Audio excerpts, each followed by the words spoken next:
Hi, I'm Dr. Samantha with Walk the Natural Path. I'm formerly known as Dr. V. Just got married, so I'm making that switch over.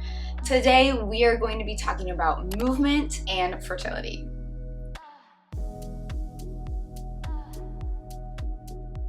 Hi, and welcome. Let's dive into kind of a controversial topic nowadays, movement and fertility. So this is a topic that I really didn't think would cause a ton of controversy, but here we are. In recent years, it really has. So I think big question is, what type of movement is too much or too little? I feel like most of you are not really going to like this answer, but it's going to be it depends. And I feel like that happens a lot in the naturopathic community and world, but at the end of the day, it truly does just depend.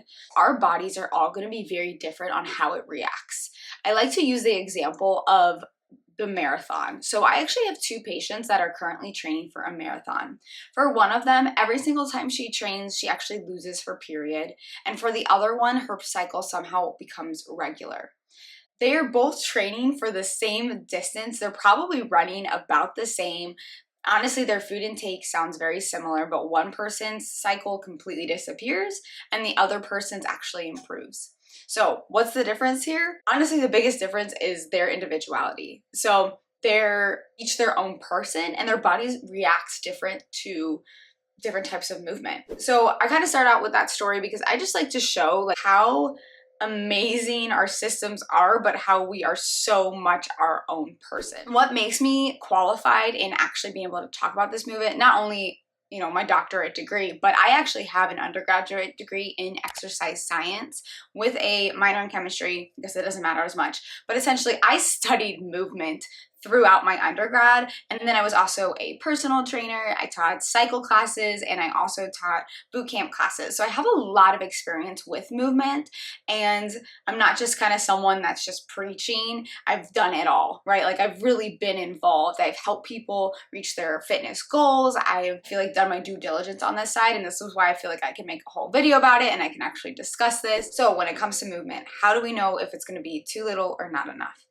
I like to say, like when I talk about sleep, there's kind of a sweet spot. I also think there's kind of a sweet spot for us in movement. Finding the sweet spot might be a little bit harder than finding the sweet spot for sleep. However, it is still doable. Also, that sweet spot can actually change during different times of your life. So sometimes, you could really do really well and thrive off of HIIT workout, and then other times maybe not as much. Currently myself, I'm actually very much in my weightlifting, Pilates, and maybe one day of HIIT type movement era. So I used to be a HIIT girly. I used to do HIIT, I think, 5 times a week. I don't think that's wrong. For the record, I think people can still do HIIT 5 times a week and actually be super fine and super healthy. It's just kind of how long you're going to be doing it for and how your body reacts, which is important to figure out. So if you do a HIIT workout for 30 to 45 minutes and you feel really good and energized after, I think great, continue to do it. If you do a HIIT workout for maybe 60 to 90 minutes, that might be a little bit overdoing it, right? Then your system might be getting really tired. However, again, kind of goes back to that story about the two patients where one can train for a marathon and her cycle gets better and one trains and their cycle disappears. So it's really just what's going to be best for you and how you're feeling. I think the moral of the story here is movement. Your way is going to be the best way. And people still like to ask me what I prescribe the most, right? For movement.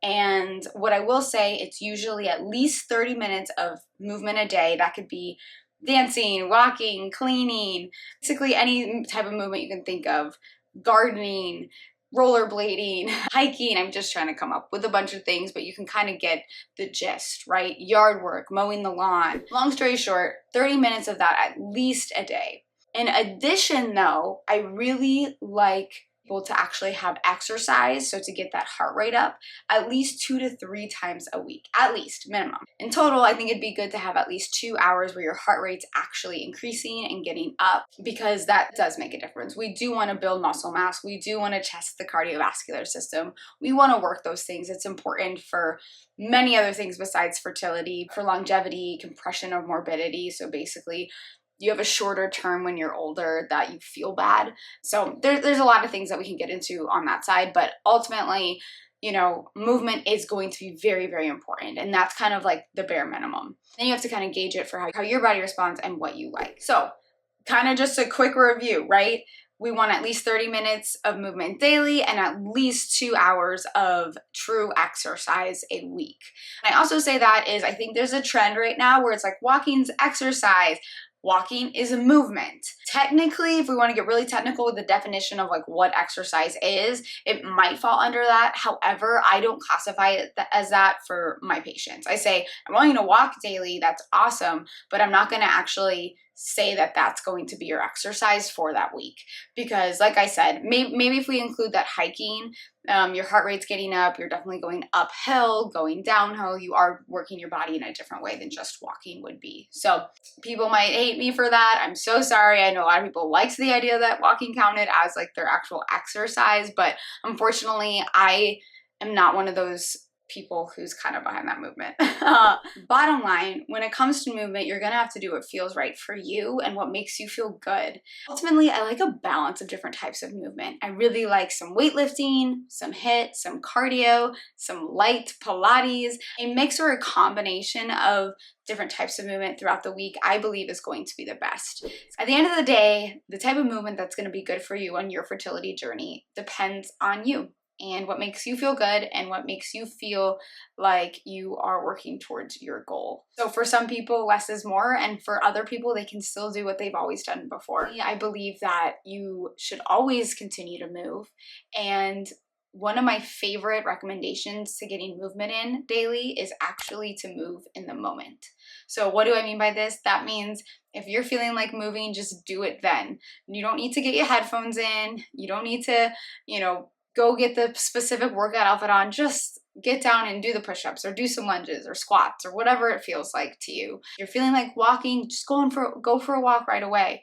I like to also, make little promises to myself about movement. So for all my consultation calls, I am on my feet, I am walking around, and I make that little promise to myself that I will be getting that movement in, because that is the time that I walk around my backyard or walk around my house. And then when it comes to actual exercise, like I said, start with 2 to 3 times a week.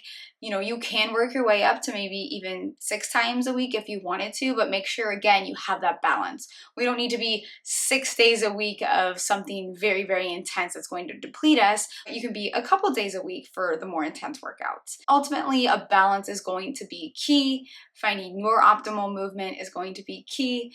And then try not to let everyone else get in your head about what's right or what's wrong when it comes to movement. Something a lot of people worry about when it comes to movement is their cortisol levels. And I feel like I just need to address this on this video really quick, because it is that topic of discussion. And I think when it's really impacting cortisol levels is, one, when they are just doing too much for their system, but then 2, their system is depleted in another way.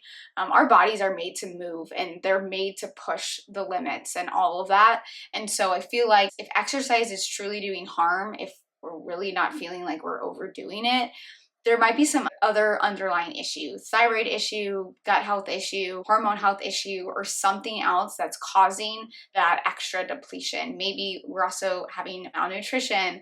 Maybe we need more micronutrients or macronutrients. The list can kind of go on and on. So if you feel like you're not doing too much, or you're barely doing enough for movement and you're still feeling more exhausted, I would definitely encourage you to reach out to a practitioner. If you want a little bit more specific help on movement, for yourself and your partner, reach out to a practitioner as well.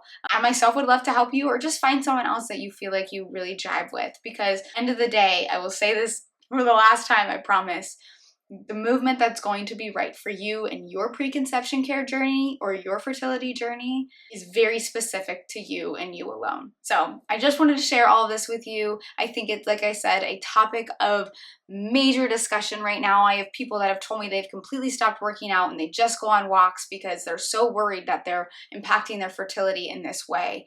I think as humans, we take things extreme. And so if we're extremely working out and we find that it's not working for our system, they just stop altogether. I don't necessarily think it has to be one or the other. We can find that middle road. We can find what works for you. Like I said, I myself would love to help that, or, find someone else that can just help guide you a little bit more. If you like this video, please hit that subscribe button, turn those notifications on, give it a thumbs up. That's going to help me continue to be able to make videos for you and sharing fertility and preconception care advice. I hope you have a beautiful rest of your day. Check out all the fun links that I have in the description below and check out my next video.